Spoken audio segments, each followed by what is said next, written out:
स्वाध्यायः परमः। Doctor Baba Saheb Ambedkar open university.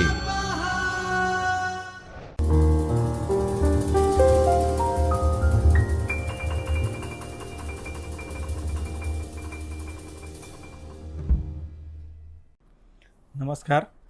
Doctor Baba Saheb Ambedkar open university અહેમદાબાદના ચૈતન્ય સ્ટુડિયોમાં આપ સૌના સ્વાગત છે। માસ્ટર ઓફ સોશિયલ વર્ક 402 આરોગ્ય સંભાળ ક્ષેત્રે સમાજ કાર્ય વ્યવહારના આપણે ચર્ચા ચાલી રહ્યા છે। આજે આપણા એની યુનિટ નંબર 3ના ઉપર ચર્ચા કરવાની છે, આરોગ્ય સંભાળ સેવાઓ। તો આરોગ્ય સંભાળ સેવાઓમાં આપણે ચર્ચા કરવાના છે કે ભારતમાં આરોગ્ય સંભાળ સેવાઓ કેવી રીતે છે, શું છે અને કેવી રીતે કામ કરે છે, એમાં સામાજિક કાર્યકર્તાઓની ભૂમિકા શું છે, આના ઉપર આપણે ચર્ચા કરવાના છે। એમાં 2 યુનિટ છે, તો પહેલે લેક્ચરમાં આપણે પહેલા યુનિટ કવર કરીએ અને બીજો લેક્ચરમાં આપણે 2 યુનિટ કવર કરવાના છે। તો જે આપણે શરૂ કરીએ ચર્ચા, તો એમાં આપણે જે વાત કરીએ કે આરોગ્ય સંભાળ સેવાઓ એટલે શું, તો આરોગ્ય સંભાળ સેવાઓ એટલે એવી સેવા જે કે લોકો અથવા ચોક્કસ જૂથને તબીબી સારવાર અને સંભાળ પૂરી પાડે છે। તો આરોગ્ય સંભાળ સેવાઓના મતલબ શું થયા? જે ચોક્કસ તબીબી સારવાર અને સંભાળ પૂરી પાડે છે। रोगियों के लिए, बीमारों के लिए सेवा का काम, ये आरोग्य संभाल सेवा में के एक क्षेत्र है। एना पहले આપણે સમજવું પડશે કે આરોગ્ય એટલે શું। તો જેને કોઈ વિકાર નથી, જે સ્વસ્થ છે તેને આરોગ્ય કહેવાય, જે સ્વસ્થ છે એને આરોગ્ય કહેવાય। જે આપણે WHO પરિભાષા જોયેલા છે, તો એમાં તો બધું જ આવી જાય કે સામાજિક પણ આવી જાય। જે આપણે સંભાળ સેવાઓમાં આગળ આપણે ચર્ચામાં આવશે કે કેવી રીતે આ સમાજમાં મહત્વપૂર્ણ છે। ભારતમાં જે વાત કરીએ સ્વાસ્થ્ય સેવાઓની, તો એમાં ભારતમાં મુખ્ય સ્વાસ્થ્ય સમસ્યાઓમાં બિનસંચારી રોગો, જે આપણી પહેલાં જે સમસ્યાઓ છે એ સમજવાની આવશ્યકતા છે, એટલે આપણે પહેલાં આ સમજીએ। તો બિનસંચારી રોગો, ચેપી રોગો જે કોમ્યુનિકેબલ ડિઝીઝ છે, આપણે પહેલાં પણ લેક્ચરોમાં આવ્યા છે। માતા અને બાળ આરોગ્ય, માનસિક સ્વાસ્થ્ય, પર્યાવરણીય સ્વાસ્થ્ય અને કુપોષણનો સમાવેશ થાય છે। આ બધું જ જે ક્ષેત્રો છે આ આરોગ્ય સંભાળ સેવાઓના ક્ષેત્ર છે। અને જે આપણે વાત કરીએ કે રોગ કેવી રીતે થાય છે, તો આમાં જે પણ કોઈ જે આપણે રોગીના જે કોમ્યુનિકેબલ ડિઝીઝ છે એ કોઈ રોગી સાથે આપણે સંપર્કમાં થાય છે। માતા અને બાળ આરોગ્ય એ મહત્વપૂર્ણ છે, જે આપણે એમની કેર નહીં થાય તો આ લોકો પણ બીમાર પડે છે। માનસિક સ્વાસ્થ્ય, તો માનસિક સ્વાસ્થ્ય કેવી રીતે આપણે ઠીક રાખીએ, તો મનને સ્થિર રાખવાનું, સારું વાતાવરણમાં રહેવાનું, એટલે પર્યાવરણીય સ્વાસ્થ્ય, પર્યાવરણના કારણે શું થાય, જે આપણે પ્રદૂષણ છે એના કારણે ઘણા બીમારીઓ થાય છે। કુપોષણના સમાવેશ છે, એ કુપોષણ જે છે એ બાળ અને માતા આરોગ્ય માટે પણ મહત્વપૂર્ણ છે। તો કુપોષણ માટે શું કરીએ, કુપોષણ નહીં થાય અને સારા સ્વાસ્થ્ય થાય એના માટે શું કરીએ, તો વિટામિન્સ વગેરેની આપણી ચર્ચા આવશે આગળ કે કેવી રીતે કુપોષણથી બચવાનું છે। પહેલાં પણ આવ્યા છે। ભારતમાં મુખ્યતઃ 3 પ્રકારના સ્વાસ્થ્ય છે। જે આની જે આપણે જે ઉપર જે સ્વાસ્થ્ય સમસ્યાઓની ચર્ચા કર્યા, એમાં જે આપણે ટૂંકમાં કહીએ કે શું છે, તો એમાં 3 છે। એમાં શારીરિક સ્વાસ્થ્ય, માનસિક સ્વાસ્થ્ય અને સામાજિક સ્વાસ્થ્ય। સામાજિક સ્વાસ્થ્ય એટલે કેમ કે આપણે સમાજમાંથી બીમારીઓની અસર થાય છે, અને એટલે WHO એમાં સમાવેશ કરે છે, બધું જને સમાવેશ કરે છે। તો 2021 સુધી અને ભારતમાં કેવી રીતે આ આરોગ્ય સેવાઓ ચાલે છે, તો એક વાત કરીએ છીએ કે આરોગ્ય સેવા જો છે એ બહુ મોટી ક્ષેત્ર છે। જે આપણે વાત કરીએ 2021 સુધીમાં ભારતીય હેલ્થ કેર સેન્ટર ભારતમાં સૌથી મોટી રોજગારદાતાઓનું એક હતું, જેમાં કુલ 4.7 મિલિયન લોકોને રોજગારી આપવામાં આવી હતી। આ ક્ષેત્રે 2017-22ની વચ્ચે ભારતમાં વધારાની 2.7 મિલિયન નોકરીનું સર્જન કર્યું। જે આપણે વાત કરીએ તો દર વર્ષે 5 લાખથી વધુ નવી નોકરીઓ આ ક્ષેત્રમાં આવે છે। અને આ લોકો શું કરે છે એ પણ આપણા ચર્ચામાં આવશે। તો આરોગ્ય આપણે સમજી ગયા, આરોગ્ય સેવા ભારતમાં શું સ્થિતિ છે એ આપણે સમજી ગયા, પણ આરોગ્ય સેવાઓ એટલે શું એ આપણે સમજવાનું છે અત્યારે. તો આરોગ્ય સેવાઓમાં હોસ્પિટલો, તબીબી ઉપકરણો, જે બીમારીઓના તપાસ માટે જે ઉપકરણો છે એ એમાં આવે. નિદાન પરીક્ષણ, એમના નિદાન કેવી રીતે થાય એની પરીક્ષણ થાય. આઉટસોર્સિંગ, ટેલિમેડિસિન, તબીબી પ્રવાસન, આરોગ્ય વીમો, જે બીમાર લોકો છે એ પહેલાંથી જે વીમા હોય તો એની સુવિધા મળે છે તો એ પણ એમાં આવે. તબીબી સંસાધનો સમાવેશ થાય છે, જે બીમારીઓની દૂર કરવા માટે જે સંસાધનો છે એની સમાવેશ થાય છે. ભારતની હેલ્થ કેર ડિલિવરી સિસ્ટમ 2 મુખ્ય ઘટકોમાં વર્ગીકૃત કરવામાં આવે છે. એમાં શું છે? તો જાહેર અને ખાનગી, સરકારી અને જે ગવર્મેન્ટ કહેવાય, ગવર્મેન્ટ અને ખાનગી અને પ્રાઇવેટ. તો જાહેર આરોગ્ય સેવા પહેલાં સમજીએ. જાહેર આરોગ્ય સેવા એ આરોગ્ય કેન્દ્રો અને હોસ્પિટલની સાંકળ છે જે સરકાર દ્વારા ચલાવવામાં આવે છે. જે આપણે પહેલાં સ્લાઇડોમાં પણ આવ્યા છે, પહેલાં લેક્ચરોમાં આવ્યા છે કે કેવી સરકાર શું વ્યવસ્થા કરે છે. તો સબ સેન્ટરથી લઈને primary health centre, rural health centre, જેને કમ્યુનિટી હેલ્થ સેન્ટર કહેવાય. એમના સિવાય આશા એએનએમના થ્રુ પણ લોકોના સેવાના કાર્યક્રમો ચાલે છે કે લોકોમાં અવેરનેસ કેવી રીતે થાય. એમાં પંચાયતો પણ આપણે જે છે એ પણ આપણે ભૂમિકા અદા કરે છે લોકોમાં અવેર કરવા માટે.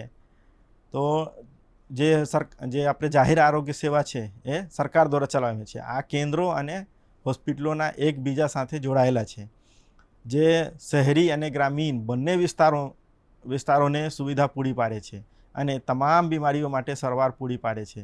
જે શહેરી ક્ષેત્ર છે એના માટે પણ અલગ અલગ વ્યવસ્થા છે. તો એ બધું જ સરકાર દ્વારા કરવામાં આવે છે. અહીંયા લોકોને મેડિસિન મળે, સારી સુવિધા મળે, એની જે વ્યવસ્થા સરકાર દ્વારા કરે છે એ જાહેર આરોગ્ય સેવાના ક્ષેત્રો છે. અને ખાનગી આરોગ્ય સેવા, જે પ્રાઇવેટ હોસ્પિટલો છે કે નર્સિંગ હોમ કહેવાય, આ એમાં આવે. તો ખાનગી હોસ્પિટલ છે જે સરકારની માલકી નથી, એમાં પ્રાઇવેટ છે હોય. એમાં આપણે પૈસા જમા કરવું પડે. સરકારીમાં શું છે? સરકારમાં જે લોકોથી ટેક્સ લેવે એમાંથી પૂર્તિ કરતું હોય લોકોની સુવિધાઓ માટે. પણ ખાનગીમાં શું છે? આપણે કરવું પડે. એના સિવાય કોઈના ઇન્સ્યોરન્સ હોય કે કંપની ઇન્સ્યોરન્સ હોય એ પણ એમાં આવે. તો જેમાં નફા માટે, અને તો એ શું છે? એ જે પ્રાઇવેટ લોકો છે આપણા નાફા માટે, બેનિફિટ માટે ચલાવતા હોય. તો જેમાં નાફા માટે બિન સરકારનો સમાવેશ થાય છે. ભંડોળ દર્દીઓ માટે વીમા કંપનીઓ દ્વારા અથવા વિદેશી દૂતાવાસો દ્વારા કરવામાં આવે છે. જે બહારના લોકો આવે છે એમાં વિદેશી દૂતાવાસો જે છે એ લોકોને જે ભણવા માટે આવે એ લોકો સહાયતા કરે છે. ખાનગી હોસ્પિટલો સામાન્ય રીતે વિવિધ અંશે વિશ્વભરની મોટા ભાગની આરોગ્ય સંभाल प्रणालियों में भाग हुए છે. तो ये जो है वो पूरे दुनिया में है, जो खानगी है, सरकारी भी है, पर इसकी संख्या सरकारी की तुलना में ज़्यादा है. लोगों को भी ऐसा लगता है कि प्राइवेट में ज़्यादा अच्छा सुविधा है. सरकार इसके लिए हालांकि कोशिश करती है कि नहीं, लोगों का सरकारी हॉस्पिटलों में भी विश्वास बढ़े.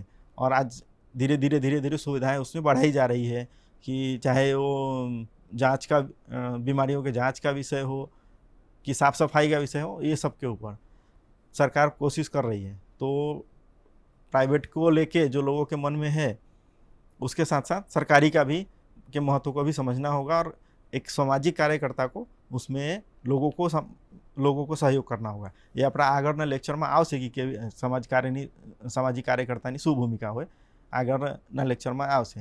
આરોગ્ય સંભાળ સેવાઓનો ખ્યાલ પાસાઓ. તો પહેલે સમજી લઈએ કે આરોગ્ય સેવાનો ખ્યાલ પાસાઓ શું છે. તો આરોગ્ય સંભાળ અથવા આરોગ્ય સંભાળ રોગ ઈજા અને અન્ય શારીરિક અને માનસિક ક્ષતિઓ નિવારણ, નિદાન, સુધારનાર અથવા ઉપચાર દ્વારા લોકોમાં આરોગ્ય સુધારણા છે.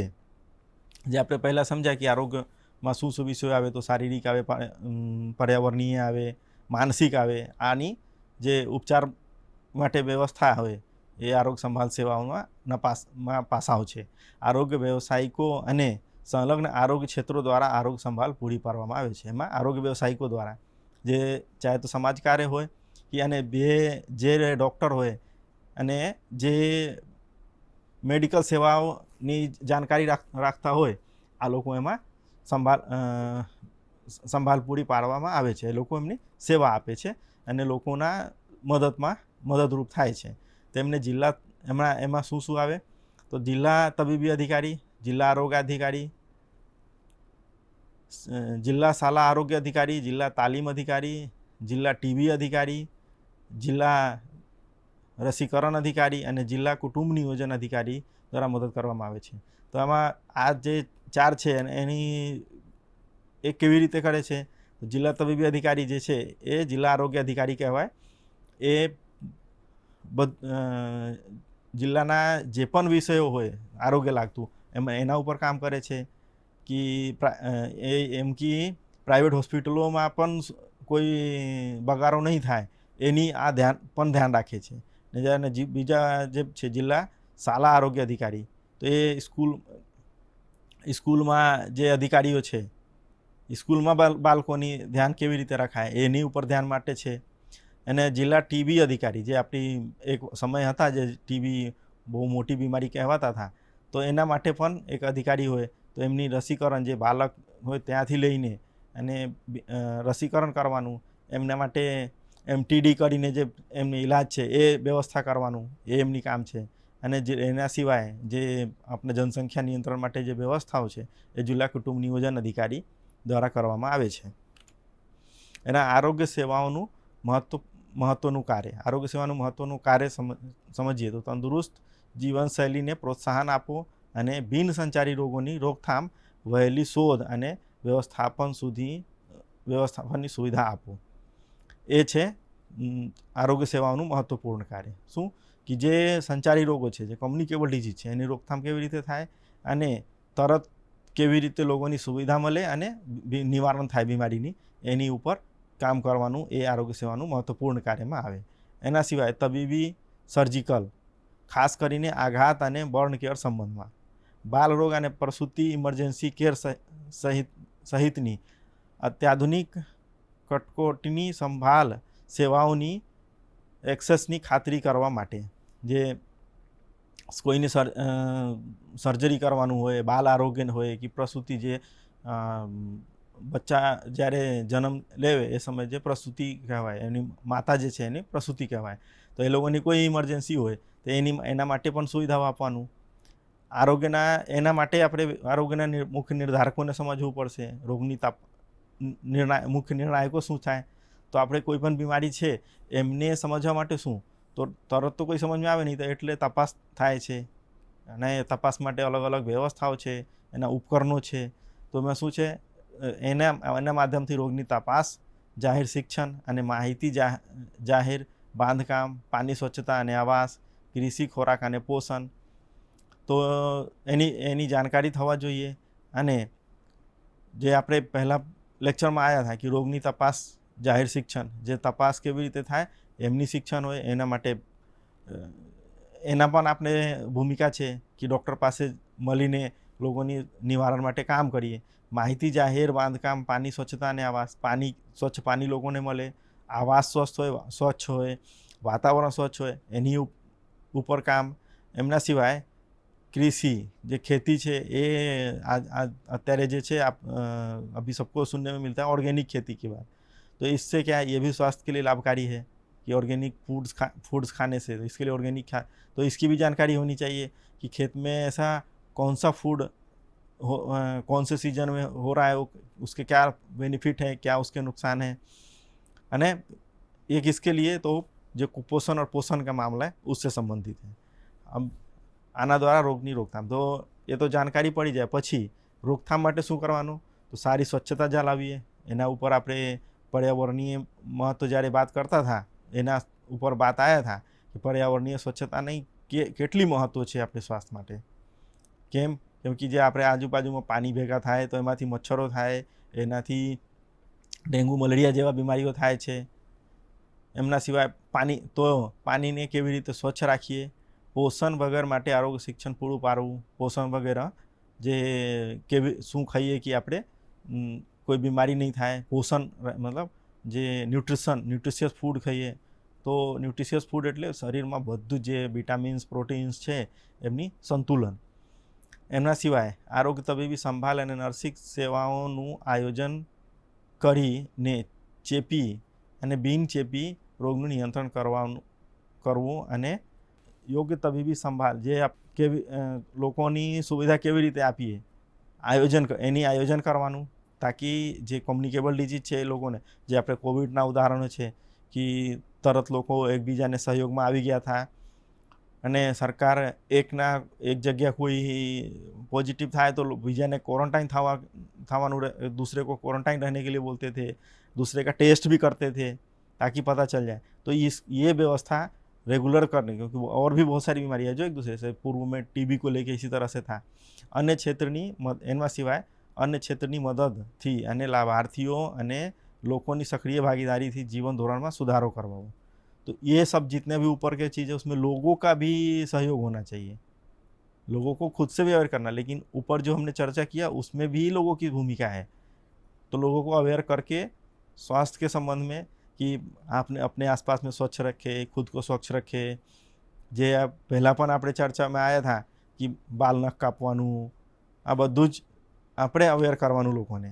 तो स्वास्थ्य अने असर करता व्यापक श्रेणीओ जे एना ए तो समझी गया, पण बीजी एक विषय है जे ध्यान में राखवानुं, केम कि बीमारीओ केवी रीते थाय छे। तो एमां घणी बधी महत्वना वस्तुओ छे। जेम रीते बात करीए अनुवांशिकता, घणी बीमारीओ छे जे आपणे हेरिडिटीमांथी आवे छे। एमां डायबिटीज पण एक छे। एमना पर्यावरणीय जे आपणे चर्चा करी रह्या शारीरिक प्रभावो माटे शुं कि आपणे कई घना लोग एवं होय जेनी प्रवृत्ति अलग होय। तो प्रवृत्ति एटले शुं कि कोई धूपमांथी कि धूलमांथी आवे तो एमने ओછી असर थाय, पण घना लोग छे जेने कोई वस्तुथी एलर्जी होय तो एमने जे कोईनी धूपथी एलर्जी होय कि धूलथी एलर्जी होय कि घना बधा खावावाळा वस्तु एवुं छे जेनाथी एलर्जी होय, तो ए बधुं शरीरना प्रभावमां आवे छे। तो ए ध्यान राखवानुं कि આપણે શું ખાવાનું, જે વસ્તુથી આપણે એલર્જી છે એમાંથી કેવી રીતે બચીને રહીએ। જે વાત કરીએ ધૂપથી એલર્જી હોય તો ધૂપમાં નીકળીએ તો કેવી રીતે નીકળીએ, कि ધૂળ હોય તો નાકમાં ઉપર આપણે માસ્ક પહેરીને નીકળીએ।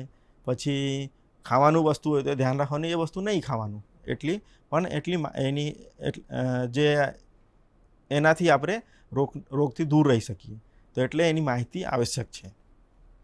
અને ઉદ્દેશો, જે સંભાળ ક્ષેત્રોના ઉદ્દેશો શું છે, તો WHO બંધારણ જણાવે છે કે તેનો ઉદ્દેશ તમામ લોકો માટે આરોગ્યના ઉચ્ચતમ સ્તરની સિદ્ધ છે। તેનું મુખ્ય કાર્ય રોગો ખાસ કરીને ચેપી રોગો સામે લડવાનું અને વિશ્વના લોકો સામાન્ય સ્વાસ્થ્યને પ્રોત્સાહન આપવાનું છે।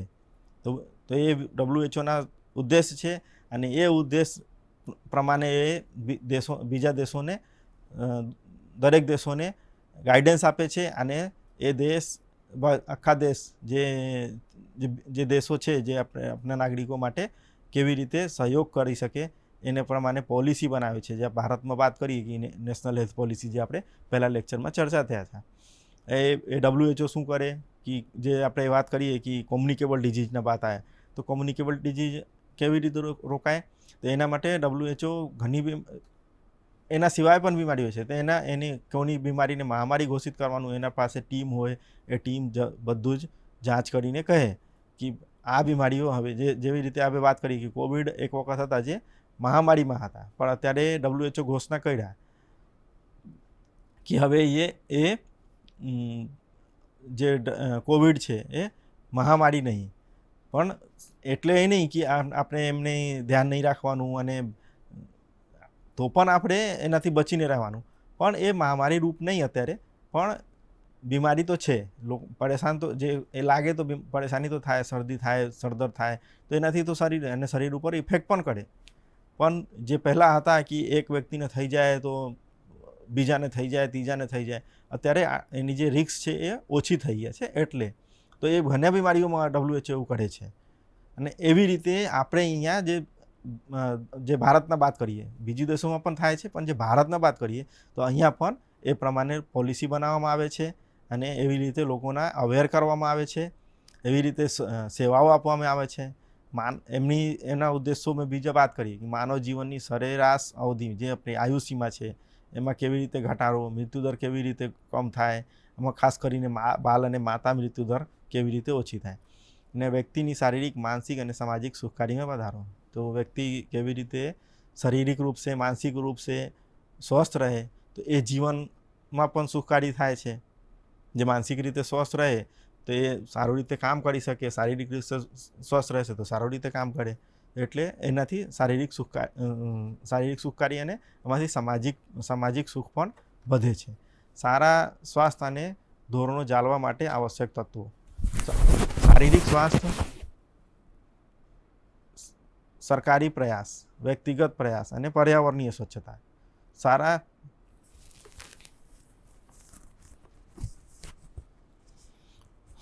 સ્વાસ્થ્યના ધોરણો જાળવવા માટે આવશ્યક તત્વો: સરકારી પ્રયાસ, જે આપણે સારા સ્વાસ્થ્ય માટે જે આવશ્યક તત્વો છે એ કેવી રીતે ચાલે છે, તો એમાં સરકારી પ્રયાસ છે, વ્યક્તિગત પ્રયાસ કરવાનું અને પર્યાવરણીય સ્વચ્છતા, એ 3 મહત્ત્વના છે. એના સિવાય જે આપણે વાત કરીએ છીએ સામાજિક કાર્યકરની ભૂમિકા, તો એ 4 મુખ્ય વસ્તુ છે. તો પહેલાં વાત કરીએ શારીરિક પ્રયાસ. તો સરકારી પ્રયાસોમાં શું આવે?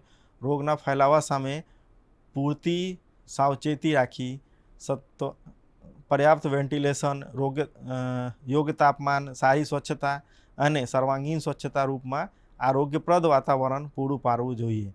તે અધિકારીઓને સ્વાસ્થ્યના ચોક્કસ ધોરણો રાખવામાં મદદ કરે છે. તો સરકાર એની માટે કરે છે, હોસ્પિટલમાં સ્વચ્છતાની વ્યવસ્થા કરે છે, બધું જ જે ઉપકરણો છે એની વ્યવસ્થા કરે છે, ડૉક્ટરની વ્યવસ્થા કરે છે.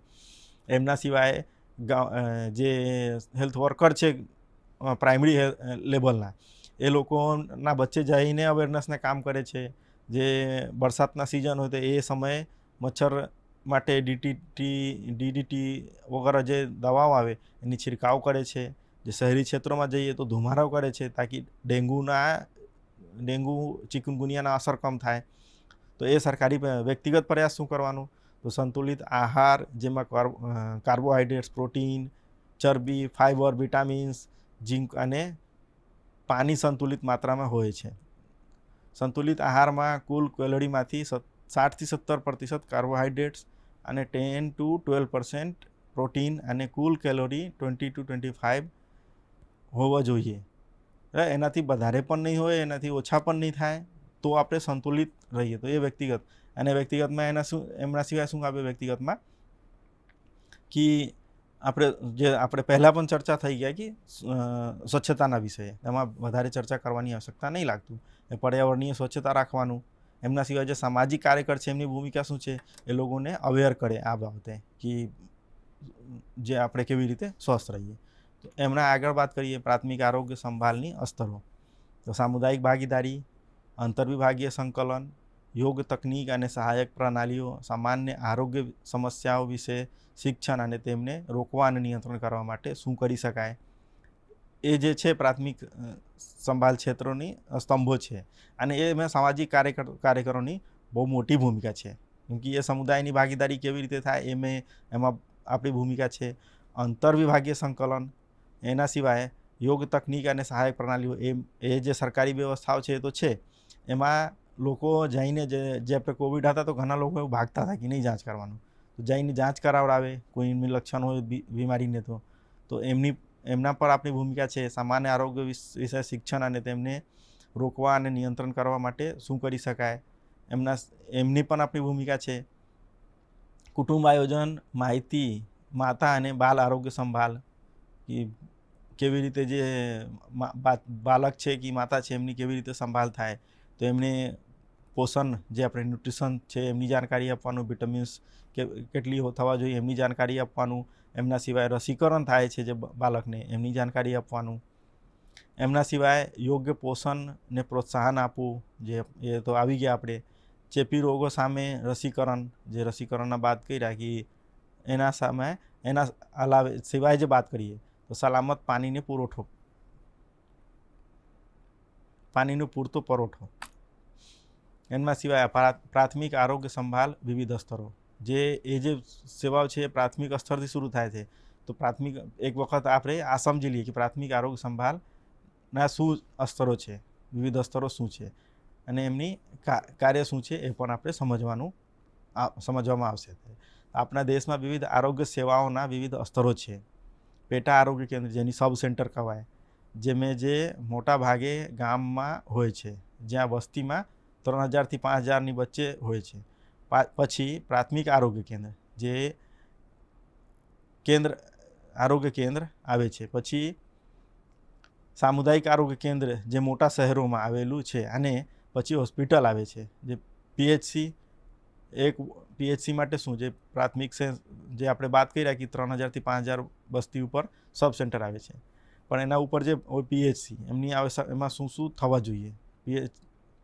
તો પ્રાથમિક આરોગ્ય કેન્દ્રમાં એક ડૉક્ટર અને ફાર્માસિસ્ટ, એક વોર્ડ બોય અને એક સ્ટાફ કામદાર મળીને કુલ 4 લોકોના સ્ટાફ થાય છે. અને સીએચસીમાં સામુદાયિક આરોગ્ય છે, જે દર 4 પીએચસી માટે એક રેફરલ સેન્ટર છે. જે સીએચસીના જે ટૂંકમાં કહીએ તો શું છે, તો એ પીએચસી માટે રેફરલ સેન્ટર છે, જેમાં 80,000થી 1 લાખ સુધી વધુ વસ્તુ આવે છે. સામુદાયિક આરોગ્ય કેન્દ્રમાં 5 ડૉક્ટરો સહિત કુલ 18 કર્મચારીઓનો સ્ટાફ હોય છે. એમના સિવાય ઘણા બધા ઉપકરણો છે જે ઇમ્પોર્ટન્ટ છે એ એમાં હોય છે. અને એ ફર્સ્ટ રેફરલ છે. એમના સિવાય પણ રેફરલ થાય છે, જે મોટી હોસ્પિટલોમાં જે આપણે સિવિલ હોય કે એમ્સ હોય એવી હોસ્પિટલોમાં એમાં આ લોકો. અને એમાં જે સહયોગ કરે છે, જે પ્રાથમિક આરોગ્ય ક્ષેત્ર છે, એમાં મુખ્ય ભૂમિકા કોની હોય છે, તો એમાં છે એએનએમ. અને એએનએમ એટલે ઓક્ઝિલિયરી નર્સ મિડવાઇફ. નર્સનું કામ, એમને નર્સ જો ટૂંકમાં લોકો એવું કહેતા હોય નર્સ, તો નર્સનું કામ નર્સના કામ શું છે, તેમને દર્દીઓની સંભાળ રાખવાનું, તેને સમયસર દવાઈ આપવી, દર્દીના આરોગ્યના રેકોર્ડની જળવણી કરવી અને ઓપરેશન થિયેટરમાં સાધનો સ્થાપિત કરવાનું છે. અનુભવ મેળવ્યા પછી નર્સો પણ ડૉક્ટરને ઓપરેશન કરવામાં મદદ કરે છે. આરોગ્ય જાગૃતિને કારણે આરોગ્ય સંભાળ, તો એ જાગૃતિ માટે જે પ્રાથમિક કેન્દ્રના જે એએનએમ હોય એ લોકોના વચ્ચે જઈને પણ અવેરનેસના કામ કરે છે. એમાં એમના સહયોગ કરતા હોય આશા વર્કર. તો આરોગ્યના જે આશા છે એમની શું છે, આરોગ્ય નિર્ધારકો, જેવા કે પોષણ, મૂળભૂત સ્વચ્છતા અને આરોગ્યપ્રદ પ્રથાઓ, સ્વસ્થ જીવન અને કામ કરવાની પરિસ્થિતિઓ, હાલની આરોગ્ય સેવાઓ વિશે માહિતી અને આરોગ્ય અને કુટુંબ કલ્યાણ સેવાઓની સમયસર પહોંચવાની જરૂરિયાત પર સમુદાયોને માહિતી પ્રદાન કરે છે. એ આશાની ભૂમિકા છે. એના સિવાય આરોગ્ય સંભાળમાં પંચાયતની ભૂમિકા. તો પંચાયતી રાજની ભૂમિકા શું છે, ગ્રામ પંચાયતનો ઉપયોગ વિવિધ રીતે થઈ શકે છે, જેમ કે આરોગ્યના મહત્ત્વના પાસાઓ અંગે જાગૃતિ ફેલાવવી. એ તો હેલ્થ વર્કર કરે છે. પંચાયતની જે આરોગ્ય વિભાગ દ્વારા અમલમાં મૂકવામાં આવતા આરોગ્ય શિક્ષણ અને રોગ નિયંત્રણ કાર્યક્રમોનું નિરીક્ષણ કરવું, જાહેર આરોગ્ય પ્રવૃત્તિઓ અને સર્વેક્ષણોમાં લોકોને ભાગીદારી સુનિશ્ચિત કરવી, અને જે જરૂરી પડે તો તેમના દ્વારા પોતાના આવકના સ્ત્રોત સહકાર આપે છે. જે પંચાયતની ફંડ હોય એમાંથી પણ સહયોગ આપે છે. ભારતના આરોગ્ય સંભાળ સેવાઓના કાર્યક્રમો, તો આપણે પહેલાં ચર્ચા કર્યા હતા કે ભારતમાં આરોગ્ય સેવાઓના કાર્યક્રમો શું શું છે. ભારત સરકાર દ્વારા 3 નેશનલ હેલ્થ પોલિસી બનાવવામાં આવ્યા, જે 1983 હતા, 2002 હતા અને 2017. એનએચપીનો જે 1983માં પ્રથમ એનએચપીનો ઉદ્દેશ વર્ષ 2000 સુધીમાં ભારતમાં તમામ માટે પ્રાથમિક સંભાળ સુલભ બનાવવાનો હતો. 3ના આ મુખ્ય વિષય હતા, જે આપણે પહેલાં લેક્ચરમાં આવી ગયા છે. એમના સિવાય 2005માં એમના વિવિધ પ્રકલ્પો શરૂ કરવામાં આવ્યા, જેમને NRHM અને નેશનલ રૂરલ હેલ્થ મિશન અને નેશનલ અર્બન હેલ્થ મિશન. તેમની શું છે, એમના ઉદ્દેશ શું છે, વિસ્તારોમાં અસરકારક આરોગ્ય સંભાળ પ્રદાન કરવાનો છે. અને 18 રાજ્યોમાં વધુ ધ્યાન આપવાનું આવ્યું હતું. એ પહેલાં જે શરૂ થયા હતા એ 18 રાજ્યોમાં વધારે ફોકસ હતા એમના ઉપર હતું, જ્યાં આરોગ્ય સંભાળના સૂચકાંકો ખૂબ જ ઓછા હતા. એ 18 રાજ્ય કોણ હતા, જ્યાં એમાં નોર્થ ઇસ્ટના રાજ્યો હતા, જે રાજ્ય આરોગ્ય સંભાળ ક્ષેત્રોમાં થોડુંક પુઅર હતા. તો રાષ્ટ્રીય ગ્રામીણ મિશન આરોગ્ય મિશનની સ્થાપના થઈ. એની સ્થાપના 12મી એપ્રિલ 2005ના રોજ કરવામાં આવી હતી, જેથી ગ્રામીણ વસ્તી, ખાસ કરીને મહિલાઓ, બાળકો અને સમાજના નખલા વર્ગોની આરોગ્ય જરૂરિયાતોને પહોંચની વાળવા અને સંસ્કૃતિ સુલભ અને ગુણવત્તાયુક્ત આરોગ્ય સંભાળ પૂરી પાડવા માટે કરવામાં આવી હતી. એની મોટી અસર થઈ. જે બાલ મૃત્યુ અને માતૃ મૃત્યુ દર હતા એ ઓછી થયા. આરોગ્ય નીતિની અસરો જે આપણે વાત કરીએ તો એ એમને થયા. આરોગ્ય સંભાળ નીતિ મહત્વપૂર્ણ છે કારણ કે તે માર્ગદર્શિકા સ્થાપિત કરવામાં મદદ કરે છે. દર્દીઓ, આરોગ્ય સંભાળ સંસ્થાઓ અને અમારી આરોગ્ય સંભાળ સિસ્ટમને લાભ આપે છે. NHM લોકોની જરૂરિયાતો માટે જવાબદાર અને પ્રતિભાવ આપતી સમાન સંસ્કૃતિ અને ગુણવત્તાયુક્ત આરોગ્ય સેવાઓની સાર્વત્રિક પહોંચની સિદ્ધાંતની પરિકલ્પના કરે છે. મુખ્ય ઘટકોમાં આરોગ્ય પ્રણાલીને મજબૂત બનાવી પ્રજનન, માતૃત્વ, નવજાત બાળક અને કિશોર આરોગ્ય અને ચેપી અને બિનસંચારી રોગોનો સમાવેશ થાય છે. તો આરોગ્ય નીતિના એ અસર છે. તો આરોગ્ય નીતિ એમના પ્રભાવ પણ આપણે ચર્ચા કર્યા કે કેવી રીતે પ્રભાવ પડ્યા અને આરોગ્ય નીતિ શું છે, આરોગ્ય સંભાળ શું છે, આના ઉપર આપણે આજે ચર્ચા કર્યા. અને આપણી ભૂમિકા શું છે એમાં, કે જે આપણે જે લોકોના વચ્ચે જઈએ તો આપણી ભૂમિકા એમાં શું, તો જે બીમારીઓના કારણ છે એની આપણી જાણકારી હોય તો આપણે એ લોકોને સમજાવી શકીએ કે આ કરવાનું, આ નહીં કરવાનું, આથી આપણે કેવી રીતે આપણે સ્વસ્થ રહીએ એની. તો એમાં આપણે શું શું કર્યા કરાય, લોકો સ્વચ્છતા રાખે, પોષણ રાખે, કે જે આપણે ન્યુટ્રિશિયસ ફૂડ હોય એ લેવે. એના સિવાય આપણે લોકો કોઈ પણ બીમારી એમને લાગતું હોય તો તરત જઈને જાંચ કરાવડાવે, ડૉક્ટર પાસે જાય. એ આપણી એના ઉપર આપણે ચર્ચા કર્યા, એ આપણી ભૂમિકાની ઉપર ચર્ચા કર્યા. બહુ બહુ ધન્યવાદ.